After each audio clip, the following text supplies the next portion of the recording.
Wow, that escalated, didn't it? Chris Wilder has been confirmed as the new, for the third time, Sheffield United manager, having been the Sheffield United manager last season, not started this season as the Sheffield United manager, and 5 games in, having been reinstated as the Sheffield United manager. And I'm sure the Blades fans are going to be hoping this is a line in the sand, a lesson learned, and the end of one of the most ridiculous, buffoonery-laden first 10 months of ownership that you will see at an English football club. Let me know your thoughts in the comments on the goings-on at Sheffield United, on Chris Wilder's return, where the mistakes have stopped or whether they have stopped. Is this the right thing to do?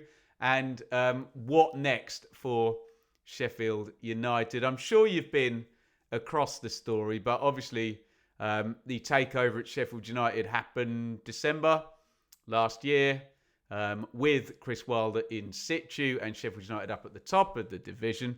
I missed this out when I did the Sellers sacked video yesterday. Apparently they gave him a new 3-year contract as well, this ownership. Got to the end of the season where Sheffield United narrowly missed out on promotion to the Premier League. I think most people would argue bad outcome, but actual good performance managerially. I know football fans can be very binary and not apply any nuance to any situation, but I think two things can be true at the same time, that you can have a good performance and not get the outcome that you wanted. And I think that was probably the case for Chris Wilder last season.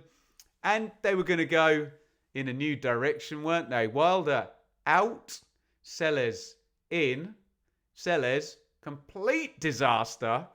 Seemed to have just been completely the wrong person at the wrong time. And this all with the large looming presence of Chris Wilder just kind of hovering over him and the squad from last season. And 5-0 at Ipswich on Friday night was the final straw. But the fact that Chris Wilder is then back on Monday means that probably they already knew that maybe a discussion might have been had or hinted at that were this job to come back up and be offered to Chris Wilder, that everyone would just forget the entire thing happened.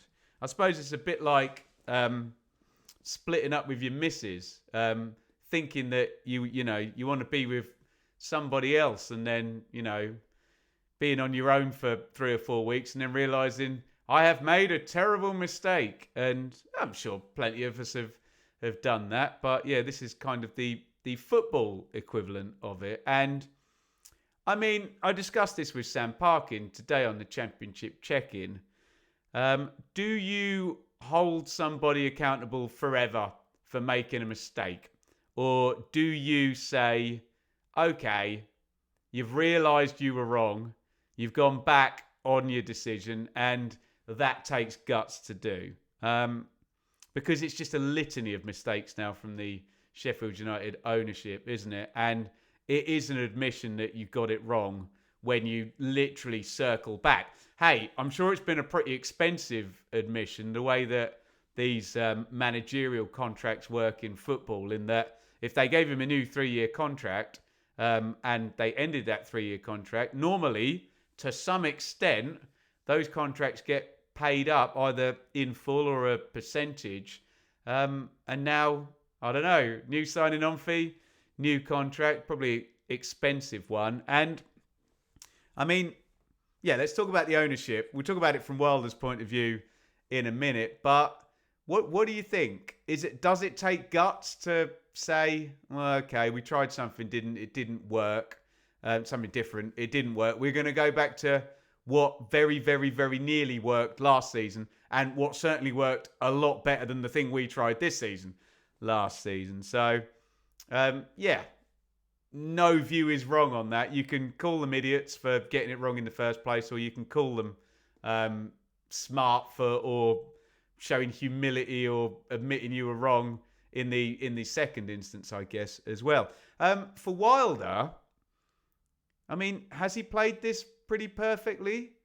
I guess he has. Well, other than winning the playoff final, that would have been playing it absolutely perfectly, wouldn't it? But I think I remember at the time when he was sacked, he was kind of magnanimous as you have to be.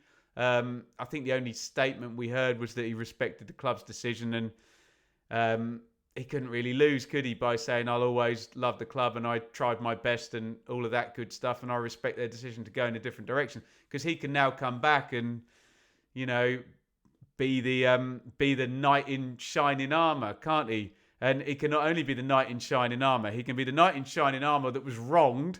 So he'll have the sympathy on the one side, and he'll have the buy-in straight away because he's Chris Wilder. He's managed the club twice before, double promotion the first time, very nearly promoted there the second time, and as he's always very keen to point out, a fan, a player and a manager at Sheffield United is Chris Wilder's CV, and his credibility is just sky high. Add that to the way he's handled this, or certainly the presentation and the public-facing way that this has been handled and what we get to see, and he can come back in as the wronged, benevolent, returning hero, can't he? So it all looks good, and I suspect a few of the players will be welcoming him with open arms, because rightly or wrongly, whether it could have changed or not, the players weren't having Ruben Sellers. You could see that on Friday night at Ipswich. And okay, some of those players are new. Tanganga, McGuinness, trying to think through the first 11. Matos, Barry, they weren't there with Wilder, but the rest of the squad was, weren't they? And I'm sure they'll be pretty pleased to see Chris Wilder, and I'm sure Chris Wilder will play on that. I'm back. Uncle Chris is back. How's this going to work out on the pitch then? Is it going to be as straightforward as putting a pair of old slippers back on, and will Wilder be able to get a tune out of these guys? Is the squad as good as last season? There's, Harmer's still there, but Ahmed Hodzic is not there, and Sousa is not there, and they were big names. But there's good players there at Sheffield United, isn't there? I'd probably argue the squad isn't as good as last season, but is the squad a 0.24th position squad? Absolutely not. Can they compete with Ipswich, Leicester, Southampton, the year one parachute teams with a 5-game head start? Although they're not that many points behind any of them. No one's gone out absolutely blitzing out the parachute teams. It's Wilder's former club, Middlesbrough, that have put the most points on the table, haven't they? So, to what extent this will work, I don't know. Will Sheffield United be bottom of the table in another 5 games? I wouldn't have thought so. Will they be in the top 2 at the end of May? I doubt it, but what a performance that would be. I harken back to Steve Cooper. He came in at Forest, correct me if I'm wrong, 7 games in. I think they might have had 1 point. And there was an argument, if that season had been 48 games rather than 46, he might have got in the top 2.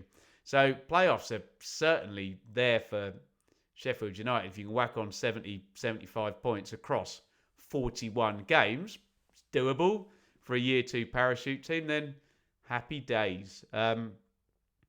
I'm sure the band is back together immediately, and I'm sure results will come, won't they? Let me know your thoughts in the comments. Chris Wilder returns again to Sheffield United. How do you see it going? To what extent will it work, or will it not work this time? It always works with Wilder at Sheffield United. And what's your take on the ownership? Are they complete idiots for what they've done and this is unforgivable, or have they learned their lesson and kind of rode back into what works? Or is it a bit of both? Let me know your thoughts in the comments on just a crazy situation, but it does feel like equilibrium has been restored again at Bramall Lane. Chris Wilder is back.